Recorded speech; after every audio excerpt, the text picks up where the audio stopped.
Hello, my name is Lena Norms.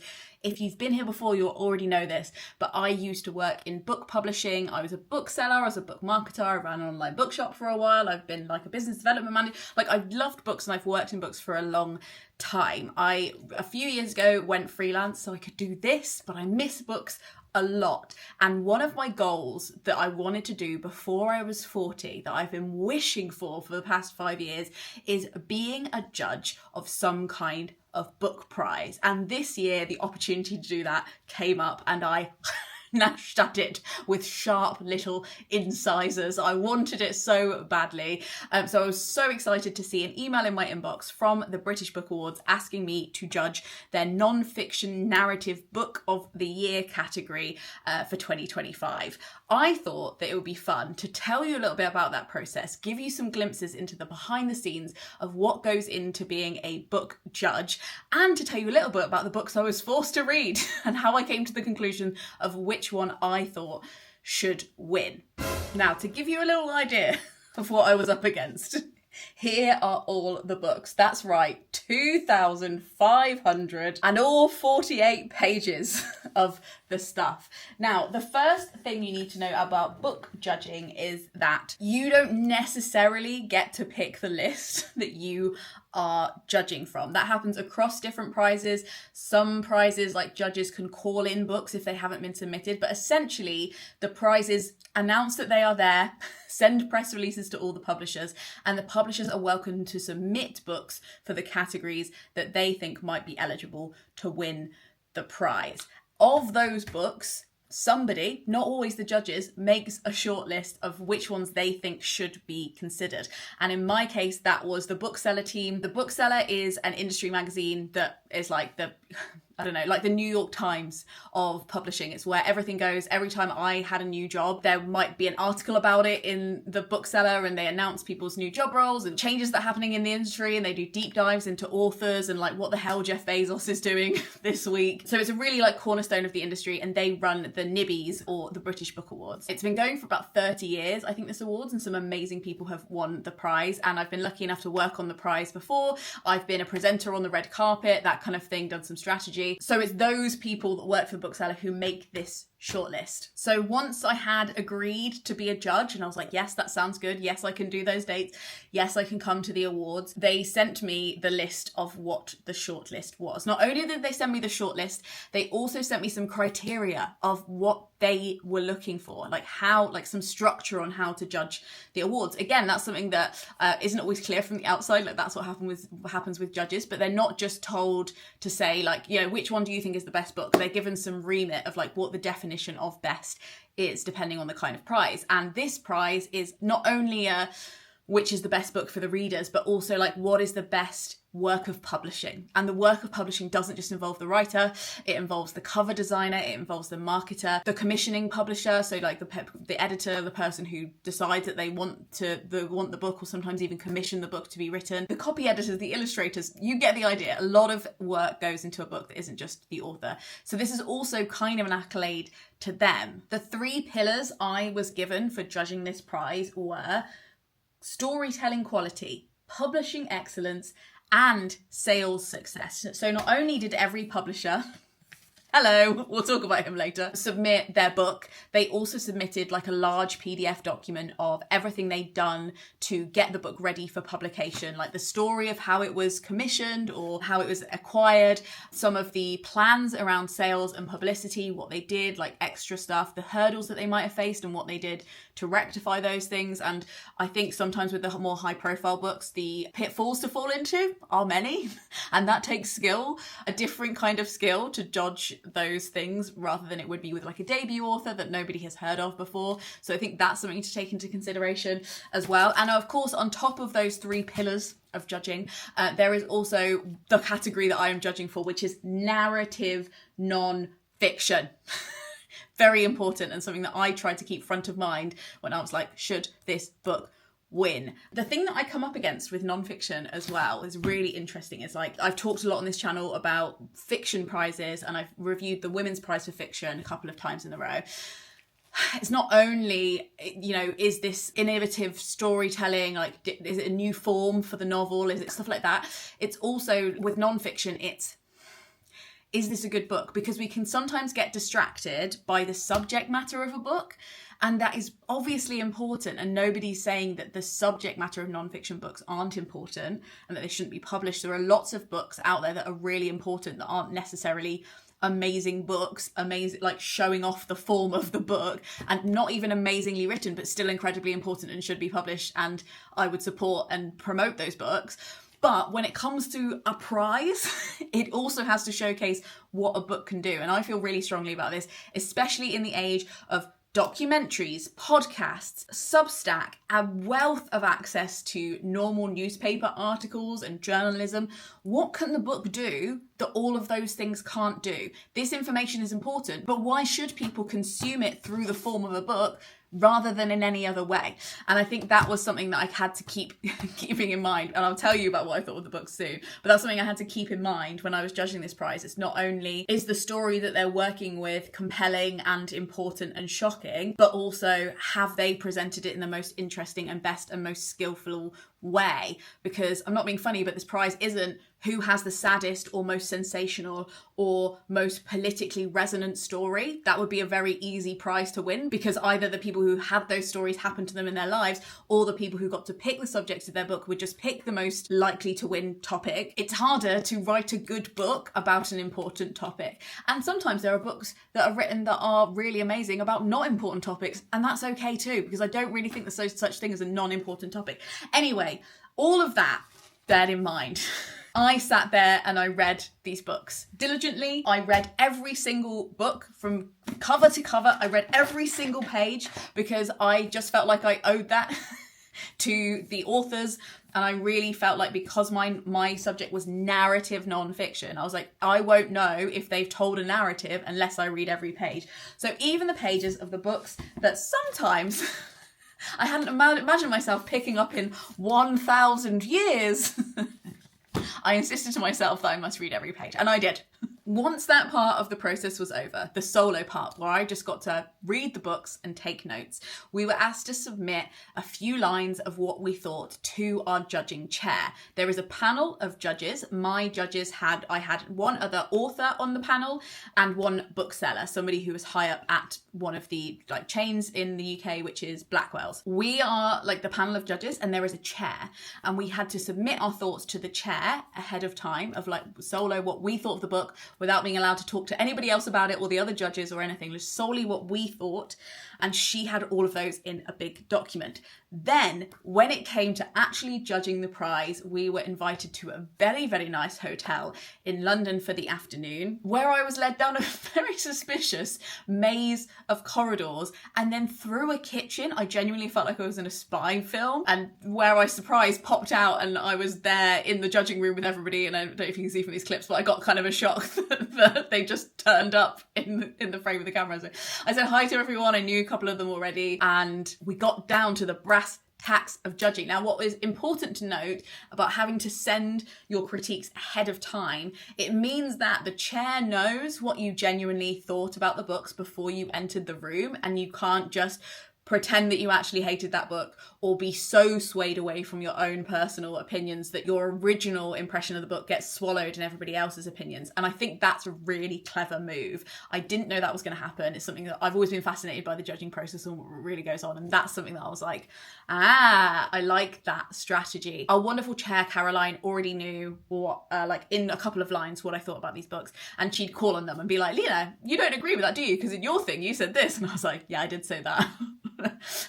Kind of strong now after somebody just said how much they loved that book. But yeah, so we had this really lovely discussion. I think it lasted around 90 minutes, maybe 2 hours, including eating in between. And we went through every single book. Caroline stood each book up on the table, and we all just went round and we talked about our thoughts, and we went back and forth on the pros and cons, and we looked at the PDF printouts of everything that the publisher had done and really dissected it and been like, what's missing, what's genuinely notable, that kind of thing.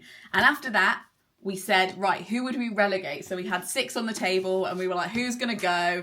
And then we knocked down one, and then we said, right, okay, between these 3 books, which one should go? And then we went, and that's really how we did it. But I think in our case, there was a clear sense from the initial discussion that everybody was kind of feeling very clear about one book in particular. Now, once we had decided who had won the prize, we were obviously sworn to complete secrecy, and being in that kind of like backstage mafia room in the back of a hotel behind a kitchen really added to the foreboding of being like, I promise that I won't tell anyone. So we were sworn to secrecy, and we didn't know anything else about anything else the other judges from the other categories were doing. And it was only when it came to the award ceremony that we found out who had won the other categories. Not only that, but all of the books that win their individual categories are up to then become eligible to win like British Book Awards, Book of the Year. Really big deal. And after we'd done our judging process, then those books go on to be read by the next tier of judges, the people who judge the big prize. So I had no idea, but I knew one of the books that was eligible for that prize, and I was very, very excited to see if it would win the main prize. So I think before I tell you about what I thought of all of the books, let's roll some of the footage of me going to the British Book Awards as a judge. So it is the morning after the British Book Awards. So this morning I woke up, went for a little walk, had a nice coffee and a little bit of breakfast in a very romantic Marylebone cafe. Like, look at this. Delicious, disgustingly delicious. And now I'm back in the hotel room and I'm ready to give you a breakdown of what happened on the night. So Hannah, my fellow judge and very long time friend, came round to my hotel room to get ready with me, which is incredibly teenage of us. And I loved every moment. Then we got a taxi to the awards. It was very, very glamorous. I got interviewed on the red carpet and got to catch up with loads of old friends. For those of you who don't know, I worked in book publishing for like 10 years, so I know some people still who were there. So it's really nice to catch up with lots of lovely people. Lovely to see some friends get an award. Sarah for Feybound, the Heath Bookshop in Birmingham, the Independent Press Boldwood Books. Lots of incredible people, some of whom I know, some of who I've heard of, and some of who I was just introduced to through the awards. Some special moments I have made a note of on my phone, like as it was happening, because I wanted to tell you all the goss. We started off the night with Jacqueline Wilson reading us a story that was about how the British Book Awards was founded, which was incredibly cute, and she sat in a big armchair and it was amazing. Julia Donaldson got a huge award, and one of the presenters was talking about how amazing it was and how many books she'd sold and how she'd like broken records. And so then she said, and so there's no room on the broom for J.K. Rowling anymore, and everyone was like, oh. I love that. There was a TV presenter who commented that they'd never been to a book publishing awards ceremony before, and how she'd pictured it to be really like prim and proper, but actually it was quite rowdy. I was like, yeah, publishing is a rowdy industry. Like, people aren't as well behaved or like hoity-toity as I think it is perceived from the outside. So that gave me a little chuckle. There was something very moving about like how fancy it was, because all book events and annual book awards and meetups and stuff like that are usually very like on a shoestring, and this is the one event of the year that is like quite fancy. And there was something very like really quite moving about having these like very humble librarians get on stage who like probably like never get clapped for what they do, and winning awards while violinists serenaded them. I thought there was loads of like really touching moments like that. There was one person who ran a bookshop that was being targeted by the far right, but like refused to close it even though there was loads of like horrible violence going on. So she told the story about that, and it was really, really incredible. To keep your bookshop open during race riots, I can't even imagine. I learnt a new phrase, spredge, means fancy sprayed edges. There you go, you can have that one, a spredge. Every time Boris Johnson's name was mentioned, people booed. The whole room booed, which made me feel like I was in the right room. By Boris Johnson. Pictured by Alexa. But that was like quite funny that it was like recurring. And Boris Johnson was one of the books on the shortlist that I judged, so I was like waiting for that to come up. And then finally we got to the category that I judged, which was narrative non-fiction. And of course I was one of the only people in the room that knew for this category that Alexei Navalny was going to win for his book Patriot. For those of you who don't know, Alexei Navalny was an incredibly, seemingly unstoppable politician in Russia who was trying to take on the Kremlin and try and make Russia a safer place for everybody to live. And the book documents him trying to document his journey to doing that, but while writing the book being poisoned by Putin, and then eventually trying to write the end of the book from prison. He did successfully complete the end of the book, but unfortunately after that he died in a Russian prison under very suspicious circumstances. It's very likely that he was murdered by the Russian government. I will talk more about that book, but it is one of the most incredible books I've read this year, if not this lifetime. So it was really moving to have his story told on screen, and his widow to accept the award remotely. But basically in the midst of all of that, I don't want to say frivolity, but all of that celebration and that bubbliness and fizziness of celebrating books and getting excited about the future, it became very clear to me that while all of these other authors were mounting the stage and taking their awards and saying what they wanted to say about their achievements, we had just given an award to a dead man, and he wasn't there. And he was so young. He was much younger than a lot of the other authors that were accepting awards.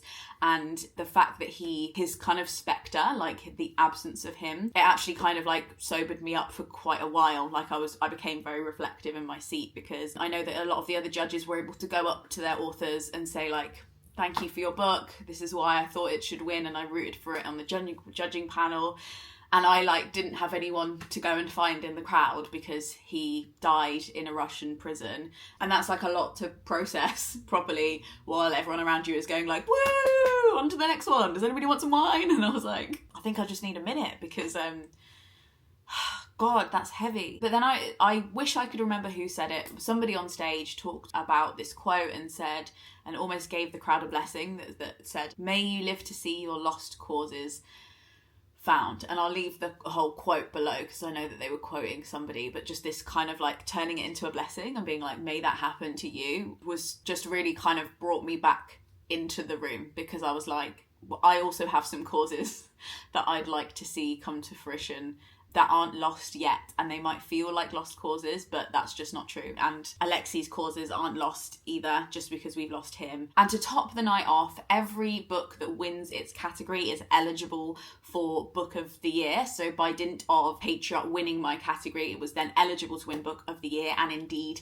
it did. It was the book of the night, so that really brought me up a notch and was wow, I really hope this means that more people read this book, because this man basically died to write it, and it's so valuable. So that was how the night ended. Obviously it was a lovely night, and now I finally get to tell you about the books on the shortlist and what I thought of them and why I thought Patriot really deserved to win. So we're going to go to the National Portrait Gallery for a little bit, then I'm going to go to a little event about Virginia Woolf, cash, on the way home, as one does, stumbles into an afternoon tea about Virginia Woolf, and then I will go home and tell you about the books. Just a little outfit of the day for my Virginia Woolf adventures. What do you think?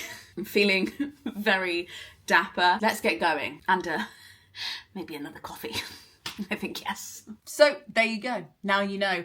Alexei Navalny, Patriot, won not only my category, narrative nonfiction, but because it won my category, it went on to win overall Book of the Year. And I'm still coming down from the feelings about that, but I thought it was only fair to tell you a little bit about what I thought of each book in the category. I can't obviously reveal everything that were in the documents that the publishers sent me. I'm pretty sure that is confidential, so I can't tell you about some of the factors that went into judging the prize, so some of the publicity and the marketing and some of the backstage secrets of that, but I can tell you how they factored in to my decision, and I can just tell you a little bit about the books because some of them might really interest you. So let's go with the first one. This one is called Raising Hair by Chloe Dalton. It follows the journey of a woman who worked an incredibly high-powered, quite high-stakes job in London, and during the pandemic was forced to move to one of her other homes in the countryside, and ends up kind of misguidedly picking up a abandoned baby hare in a field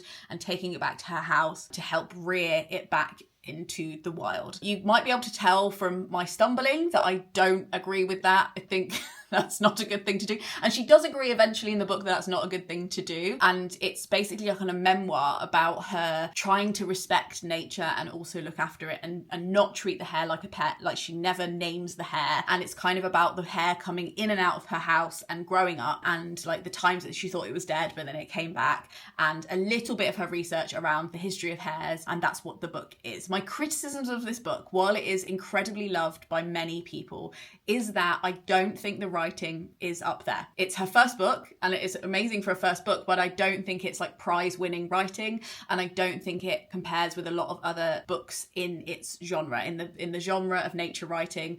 It's really not up there with some of the best writing that I've ever read for that genre. I think that people who are really familiar with that genre aren't going to be the most keen on this book. And I also feel like that it was very light, not only on the biography, like of her life, which she doesn't need to share to have a valid non-fiction book, but it was light on that, and it was also light on research and history. It was very, very light on both of those things.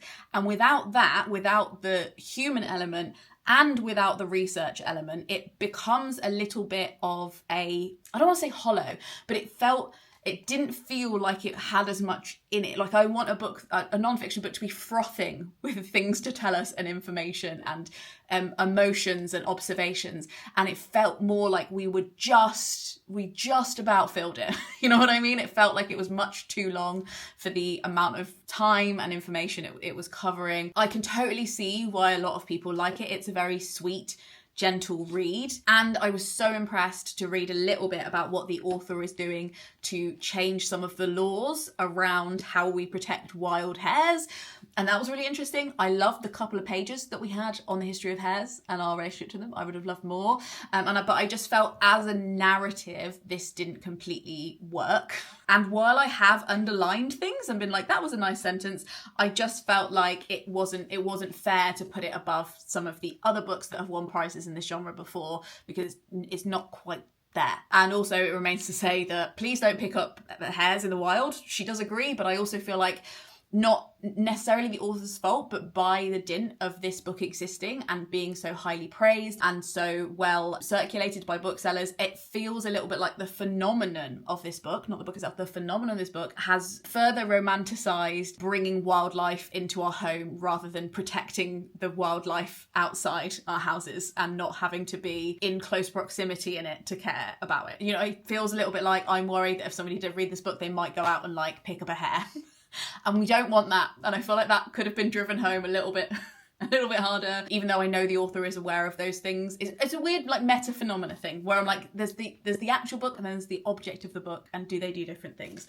So anyway, that were my thoughts on this one. Want by Gillian Anderson, who of course is beloved to us not only for portraying one of the best mums on TV in Sex Education, but also portraying very convincingly and I think very artfully Margaret Thatcher in The Crown. An incredible actress, and she has compiled, this is more of a project with lots of other people, compiled a list of anonymous confessions about sexual desires that people feel shame about and put them into categories and put them into a book. So essentially this is Tumblr.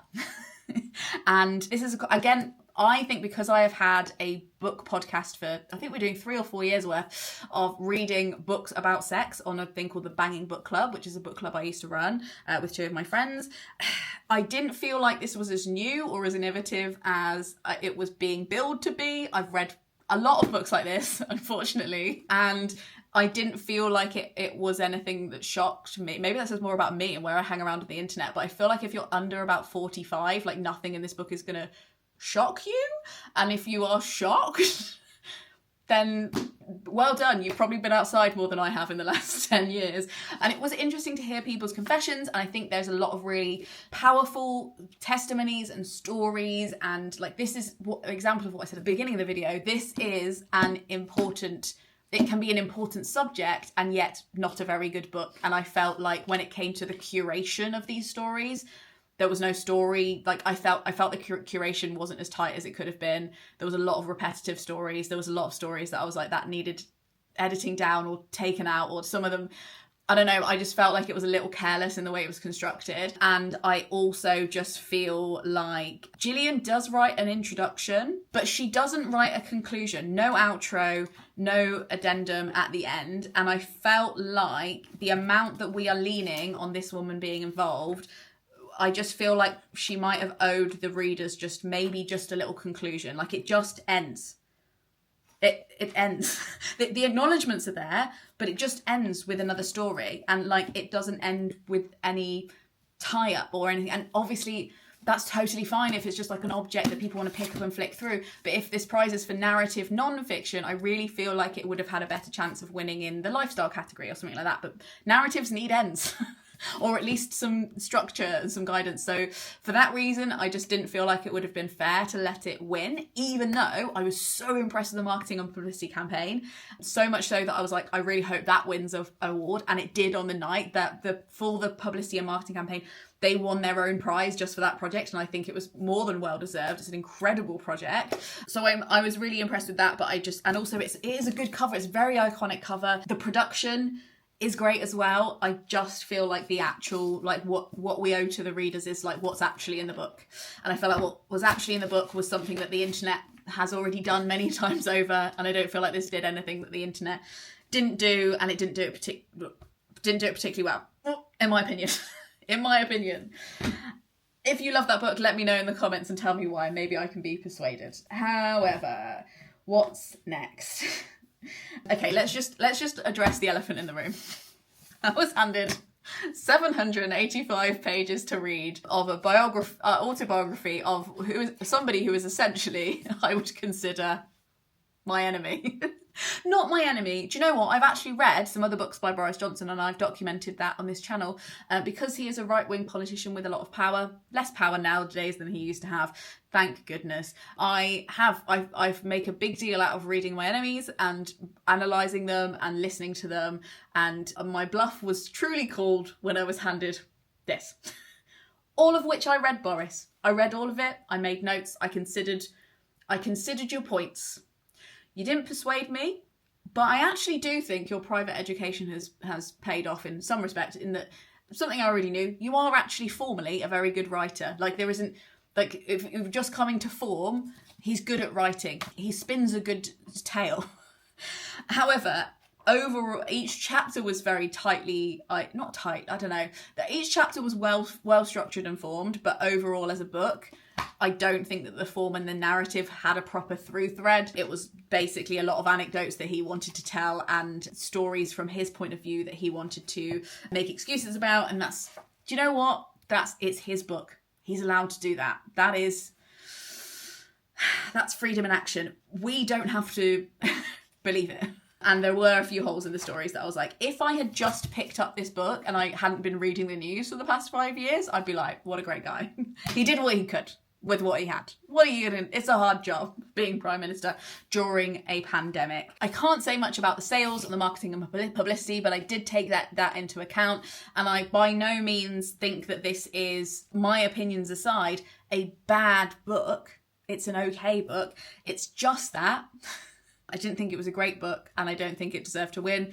And from a personal perspective, I was genuinely shocked by some of the things that were printed in this book and that they were allowed to get through several rounds of edits. I have put them on my Instagram if you'd like to see some screenshots of some of my more memorable passages as I was reading. But I have to say my highlight was when he called Marcus Rushford's campaign to try and feed children in poverty in the UK and make sure they had some free school meals to eat so they didn't go hungry, calling those children rotund and fat shaming them, saying that they looked like they didn't need feeding, was a real reckoning moment for me when I had to be like, I'm trying to be impartial, but I also want to throw this at his head. Anyway, I read it. It was read. We considered it. We tried to be as impartial as any human being can be, and I can see why it was submitted for the award. It was a big book of the year, given people did buy it. Some people might have even read it, like me. Unfortunately, it didn't quite make the cut. Next we have Miranda Harts. I haven't been entirely honest with you. This is a memoir about Miranda Harts' kind of where has she been memoir. She's a very famous comedian in the UK. I don't know how well she's travelled, but she's very famous over here for a show she did called Miranda, among other accolades, and she kind of disappeared out of public life for about 10 years and nobody's really heard that much from her. She hasn't done loads of work since, and in this book we find out why she essentially has a long-term chronic illness that really affected her, and she chronicles her discovering that she has it, talking about the implications of it and what it stops her doing, and kind of goes through her, almost like a kind of, she calls them her treasures, like things that she has learned along the way as she's been fighting this chronic illness, and how she thinks it can apply to your life. Mixed reviews online as to whether her advice does apply to the normal pedestrian person who might be experiencing a chronic illness. But as a book, obviously one of her professions is writing, and it was well written, definitely in her tone of voice. This book isn't for everybody, but that again doesn't make it a bad book. It's a book that knows its core audience, and its core audience is humour, some of which crosses over with mine, and I did have quite a few chuckles while reading this book, but I can understand how it might not be for everyone. At times it did feel a little patronising, and quite often it felt a little derivative, like she was just quoting other people and not forming her own opinions about things. But that's kind of inescapable. I think that if she feels like that information is what the readers should read and that is what is useful to them, then fair play, put it in. But I don't think I think that takes away from it being a good narrative nonfiction book. You know what I mean? Like, that's what we're asking ourselves. Like, is this something can serve the purpose of the book, but then that detracts from it being, I think, objectively like one of the greats books, and that's okay, and that's a choice you make as an author, and you're like, do I want this to be useful or to be great? And she chose useful, and that's fine. But I don't think that it was quite what I was looking for as like something that would be like the narrative nonfiction book of the year, and potentially go on to win the book of the year. You know, things can serve a purpose to an extent to which they can serve a purpose if you're writing from your own perspective, especially when you're talking about something as wide-reaching as chronic illness, and not be prize-winning material. And that is fine. What have we got left? Oh yes, Chris Hoy's All That Matters. This is a book about Chris Hoy, who is an Olympian and had a lot of accolades in the UK for winning golds for the UK. This is about his life, but also his journey finding out that he had a serious diagnosis of cancer, and his relationship to his body and to his family and to his health after that revelation, and kind of the process of him being treated for cancer and what happened around that. Plus some just like fond memories of him meeting incredibly famous people and fangirling over them. I thought that this book, again, was important in its own right, and I know for a fact that it has actually upped the stats of people checking for cancer and the specific kind of cancer that he has, which is amazing, and has already had the impact that I imagine he wanted it to have. So I think it is really interesting and important. Of course, he is still alive, and he has so far been cancer free, I believe, so that is absolutely amazing. And I think he's somebody that he's like of all the people on the list, he's the person that I want to have a drink with. He seems like a really lovely man. However, as I was reading this, I was like, obviously he's spent his whole life getting really good at being an Olympian, so I get that he's not the best at writing, but I really wish that they got a ghostwriter or somebody to help him write the book. And then I realised at the end that they did, and it just didn't read like that to me. It didn't read like a great narrative nonfiction book. It didn't have the pacing. It got sidetracked quite a lot, and it just didn't have like the kind of substance to the writing to make it something that I think is, you know, is going to appeal to a wide amount of people who don't know who he is. Hands up, I think he is kind of famous in the UK, but I hadn't heard of him. I don't think a lot of people have. So I feel like there is a limit to the sales potential if you don't also write it with the idea in mind that people might be open to reading this who don't know who you are. And as I was reading it, I was like, he thinks I know who he is, and he thinks I know about his career and what he's done, and he thinks I know who all these other famous people are that he's mentioning that he thinks are famous, but I actually don't think are that famous. So I felt like from that perspective, it wasn't considering a wide, ambitious readership. and therefore I don't think should win this category, because it has a real cap on who it appeals to, and it is a really inspiring read, obviously, about his life. I think this is a great example of a story that is worth telling and could have been told better as a documentary, as a podcast, as anything else. I don't think that this is like the final form for that story and this person. Is that the one? I'm trying to say this in a really, because I do genuinely think he's a great person. I think it's a really important story, but we have to make hard decisions here as judges and be like, what is actually the best of the best? And I didn't feel it like this quite hit. However, I am glad that I read it. Now, finally, I've already spoken a little about this in my clip, so I'm going to keep this very short. But Alexei Navalny died at the beginning of 2024 in a Russian prison, and that was freaking awful. And we know that the circumstances under which you die in a Russian prison, if you are the most prominent critic and competitor for Putin, like, those conditions are never going to be unsuspicious. Let's just put it that way. Not only did I think this was an important story to tell, I thought it was told in a really engaging way, and the fact that he finished the book in prison and still wrote he was only allowed to write for 25 minutes a day in prison secretly, and he still wrote a better book than all of these people is just absolutely astounding. People who had like exponential time to write their book, like huge amounts of time privilege and resources, and were able to look stuff up on the internet and Google things. This man completed what is a great work of non-fiction objectively, even if he hadn't been the person featuring in it. And he also has, done a lot for trying to fight for democracy in Russia. So that compounded together, and the fact that there are just so many beautiful lines in this that I was underlying and being like, what a great paragraph, what a great sentence. Like, he's good on a line to line basis as well as on a structural basis. I just think that this also thought of the reader and was like, maybe you don't know about the history of Russia. That's okay. Let me tell you some of it, enough of it, so that you understand what I'm talking about in the context of today. And I felt like, bar a few things I had to Google, I was genuinely like, okay, I understand. I know that you are still speaking to me, even though you're speaking about something really specific. You're remembering who you're speaking to, and you're making sure that I am with you on the journey, and I understand what's going on. So again, I think that was like a really thoughtful way to have written the book, and I wouldn't be surprised if I picked this up again and read it again. It has reread appeal as well, which I think again makes it a great book. I'm absolutely jubilated that the overall judges were like, yes, this deserves Book of the Year, and I'm just really thankful to have got the chance to judge this prize and be nosy about what goes on behind the scenes.